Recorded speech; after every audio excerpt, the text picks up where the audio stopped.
morning, everyone. This is your candidate for City Council District 2, Norris, Tyrone, Darden III. As always, every Tuesday and Thursday at 10 a.m. The campaign likes to come to you and just give you updates and really just connect you to what we have going on. So we've been using an application called StreamYard to reach you guys, to connect with you guys. And so with everything, it's a learning opportunity. I just realized that I have some functions, some buttons at the bottom where I can share my screen, share my window. So Coach Darden, Mr. Darden is about to get in Principal Darden mode. We're about to have a very informational talk. Tune in, chime in, leave messages, comments, and we'll interact on that way. But we're about to get right into it. The theme I would like to talk about today is leading the community from a level of community engagement. I think that any candidate that wants to lead District 2, the focus really has to be engaging the community. There's so many ways to engage the community, but the number one way I would like to start by is highlighting our homeowner and neighborhood associations. But before that, I want to share a video with you that I made in 2013 when I ran. And I think this will kind of put in perspective my understanding of the district and how I would like to lead.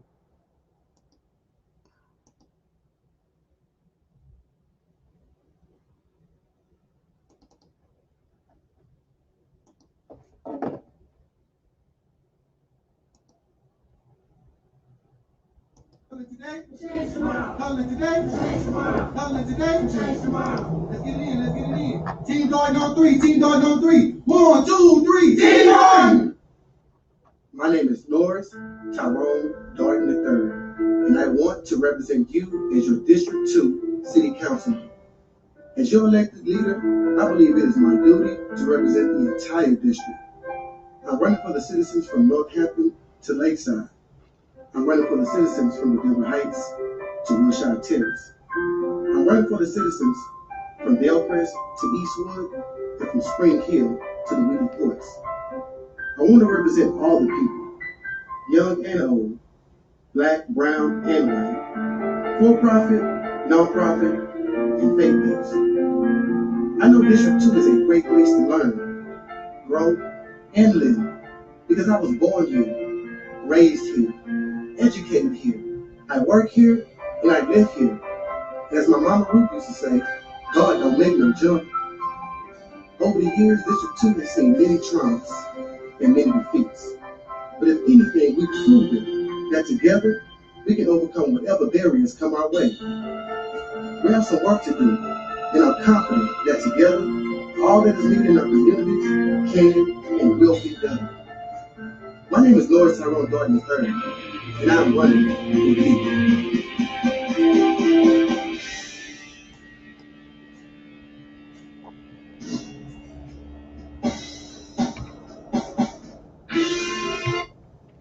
So hopefully that video kind of shows you that I have a clear understanding of our district. Again, that was back in 2013. Northampton, unfortunately, is not in our district anymore. We made some deals with the city of Converse, and now the citizens of Northampton, the residents of Northampton, are part of the city of Converse. But again, I'm from the East Side. I love the East Side. I am the East Side. But in regards to running for this seat, District 2 is bigger than the East Side. And even in 2013, when I ran for city council the first time, I knew this. With that being said, let's kind of talk about the district and the landscape of the district, because again, in order to lead, you have to understand the people, the environment, the culture, and all the different things those things encompass. So I just want to share some things with you guys. And we're recording, it's live. And so hopefully someone can come back and look at these things and be like, wow, that was some good information and it can benefit you.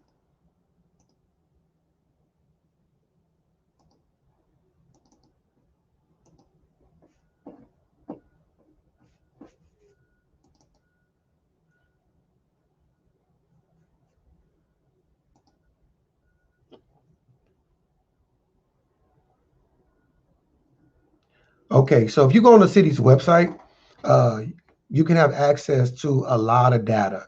And so this data, it's about 3 years old, but about 2 years old, but it has a good summation of what's going on in the district. So if you look at the population at the top left hand, and you look at Art Hall, was the interim District 2 City Council person at the time. Again, that kind of shows how outdated it is. But this is good information and good data. It's like I said, maybe 2 years out. There's about 180,000 people in District 2. So think about it. The person that you elect is going to be representing over 180,000 people. And with all the development that's going on, new apartments, new homes, that number is quickly going to be approaching 200,000. You look at the different things. We've had an increase in population, +7. You can look all the way at the bottom. District 2 has about 70,000 registered voters. And in the voter turnout in the 2018 election, I believe that is, it was 12.7%, which is that's high for District 2. But again, that's not doing a like right now, we're in 2011, that's not doing a municipal race. So we're about anywhere between 7 and 9% in these races. But if you do the easy math, 70,000, 10%, under 7,000 people participate in these races if we're talking about the city council races. You also look at other information. They have housing data, they have education and workforce data. We look at the employment data, health, how many people insured, the housing, the multi-family housing. That's something to look at. And also our eviction filing rate and eviction rate. Those are things to look at as well. So it's important to understand the landscape. You look in the middle, District 2 is 61 square miles, and it's actually gotten larger because we've annexed some areas during this time. And so if you kind of look in perspective of cities, District 2 is about the size, if not a little bit larger, than Washington, D.C. or San Francisco. So the person you elect as your city council District 2 would have basically the same responsibilities as far as the geographical area as a city the size of San Francisco or Washington, D.C. It's pretty crazy, right? All right, something else that I want to share with you guys. Let's talk about neighborhoods, because neighborhoods are very, very important. There's over 30 identified homeowner association or neighborhood associations in District 2. This is important because these are our communities. These are our homes. These are our areas. Now, beyond that, there's hundreds of different pockets and different communities, but these are the organized homeowner and neighborhood associations. So we have the Alamo Dome Gardens.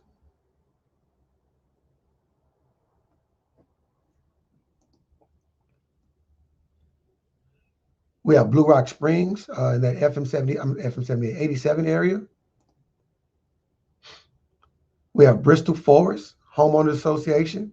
And if you look at that, that's budding District 10 in Windcrest area, but that is San Antonio. We have our Bryce Place Homeowner Association, again, butting up against that Windcrest area.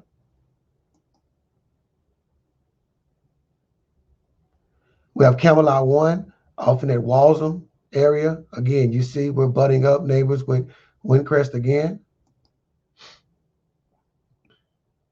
We have Coliseum Oaks. That's the core east side. You see Martin Luther King as a major thoroughfare right there.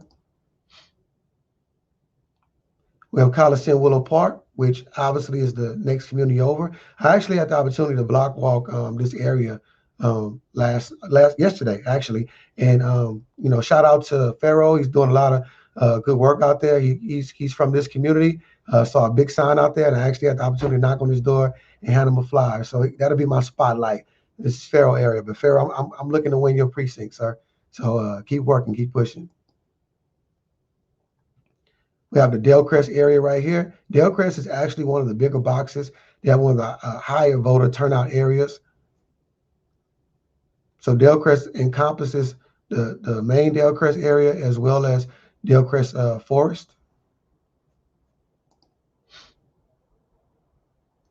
You had Dignity Hill, close to that downtown area. You see me butting up to District 1. Eastgate. And again, we got to start looking at some of these communities. A lot of them, a lot of the candidates aren't even aware of. So we see 410 and I-10. So Eastgate is right in that area. And we look at our landmarks. We see East Houston right here. So we know this area is that area near our Medellin Park.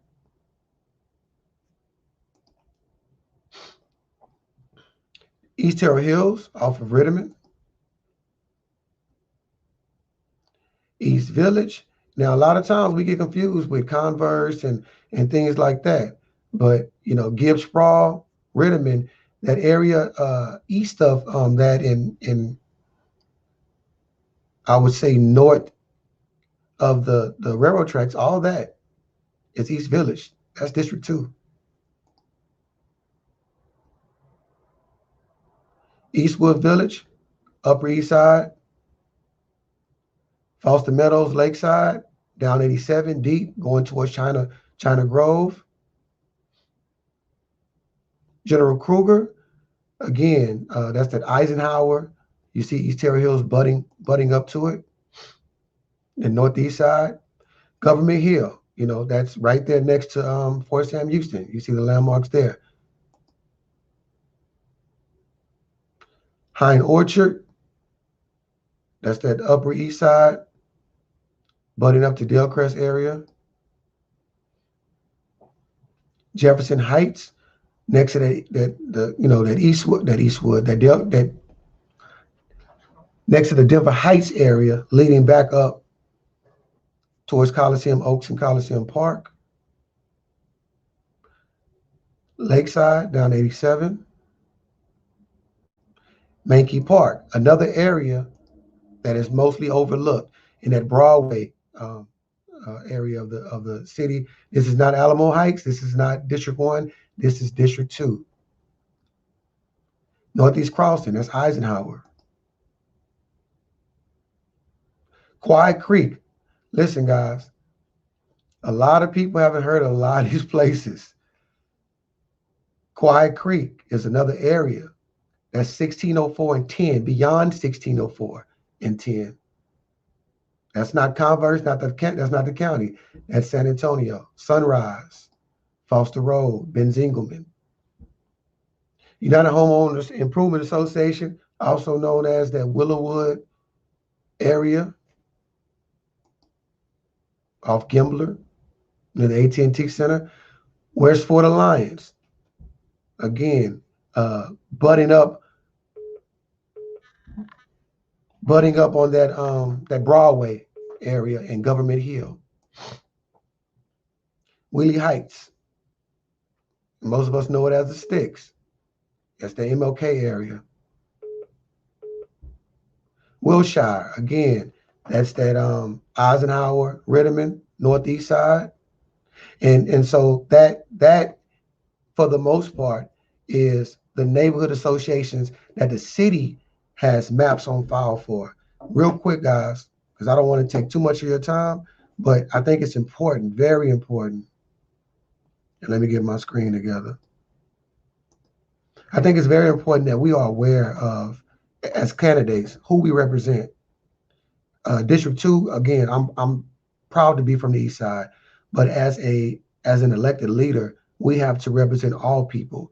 And so District 2, as you see, go as far out as 1604 and 10, down in that Broadway area, all the way over 87, going towards China Grove, and then encompassing a lot of the east side, northeast side. And there was a couple other areas, even up here in Vital, that's District 2. As a District 2 city council person, I pledge to represent everyone, because going back to my initial statement, good leadership comes through community engagement. And community engagement comes from learning your community, knowing your community. So with that being said, we have a lot of events planned, a lot of opportunities planned to learn our neighbors, to get to know our neighbors. And so we've been sending out those emails, making those phone calls. And I just want to encourage those who want to know what's going on, who want to get information. I want to encourage you guys to be engaged, to be involved. As the candidate, it's my job to get the information out to you guys. I'm going to do that. I'm going to do my best to do that. But I also want you guys to be engaged too. So with that being said, and maybe this is just more informative than anything for everyone, but with that being said, if you see this video and you have any questions, comments, concerns, please leave them in the comments and I will respond to them. Ultimately, the overarching point of today's live talk with your candidate, Norris, Tyrone, Darden, the third is this: I will represent everybody from every corner of this district. No more will people be felt left out. Inclusion is how we bring about change. Everyone's voice should be heard. So I'm gonna go ahead and sign out. Spend about 17 minutes. Take off my principal Darden hat, my teacher Darden hat, my Mr. Darden hat, and just as your candidate, I want to thank you guys for your support. I was told this by my treasurer, Mr. Darden, I know it's hard, but you need to always ask. You need to always ask for a donation. So if you can, visit the website, hit the donate button, visit our all the different social media opportunities and donate, but donate to the campaign, donate to the cause so we can continue to get the message out. We really didn't touch much on political stuff, but if we talk about how I'm going to accomplish the plan of rescuing and relieving our community, recovering in our community and reviving our community, our district, guess what? It's going to take all of us. And so that's why it's important to understand the landscape, to understand the players, to understand the people, and to understand the culture. So again, thank you guys for tuning in, and thank you for your support. Be blessed.